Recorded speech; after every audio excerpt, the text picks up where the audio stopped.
இன்றிலிருந்து பாராளுமன்றம் ஆரம்பிக்கப்பட்டு மொத்தமாக 64 நாட்கள் கடந்திருக்கிறது.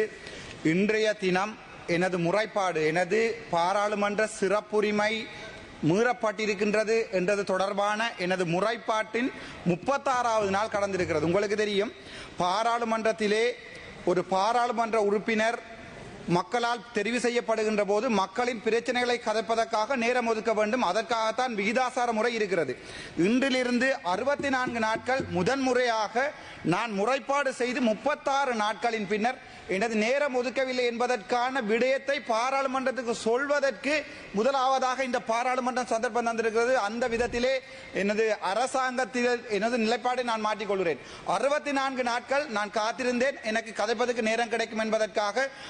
ஆனால் 36வது நாள் எனது முறைப்பாட்டின் பின்னர் 3 கமிட்டி அமைக்கப்பட்டிருக்கிறது. முதலாவது கமிட்டி சம்பந்தப்பட்ட ஒரு பாராளுமன்ற உறுப்பினர் எனக்கு அடித்தார் என்பதற்காக அதற்குரிய அவருடைய முறைப்பாட்டை அன்றே முடித்திருக்கிறோம். நான் செய்த முறைப்பாடு 36 நாட்கள் கடந்தும் இன்னும் கமிட்டி அமைக்கப்படவும் இல்லை, அதற்குரிய கேள்விகள் கேட்கப்படவும் இல்லை. அதில் 3வதாக நான் எனது நேரத்தை ஒதுக்கி தாருங்கள் என்று கேட்டதற்குரிய அந்த இது கூட மொத்தமாக 64 நாட்கள். நான் இதிலே இந்த கடிதத்திலே சொல்லியிருக்கிறேன். இந்த கடிதத்திலே சொல்லப்பட்டிருப்பது ஆங்கிலத்தில் என்பதால் நான் தமிழில் கதைக்க விரும்புகிறேன்.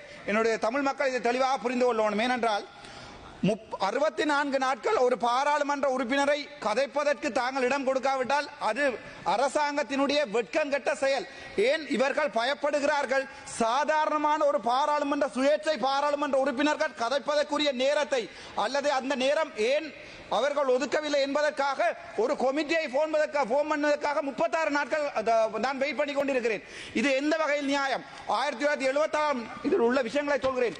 1974 ஆண்டு தந்தை செல்வநாயகம் தெளிவாக சொல்லியிருக்கிறார், 2 சமூகங்களுக்கு இடையிலே ஒற்றுமை ஏற்பட வேண்டுமாக இருந்தால் ஒரு சமூகம் இன்னொரு சமூகத்தை மதிக்க வேண்டும். பாராளுமன்ற உறுப்பினராகிய எனக்கு 36 நாட்கள் கதைப்பதற்குரிய நேரம் ஒதுக்காமல் முதலாக கதைப்பதற்காக என்னுடைய சொந்த பிரச்சனையை கதைக்க வேண்டிய நிலைமையை இந்த அரசாங்கம் எனக்கு ஏற்படுத்தி இருக்கிறது.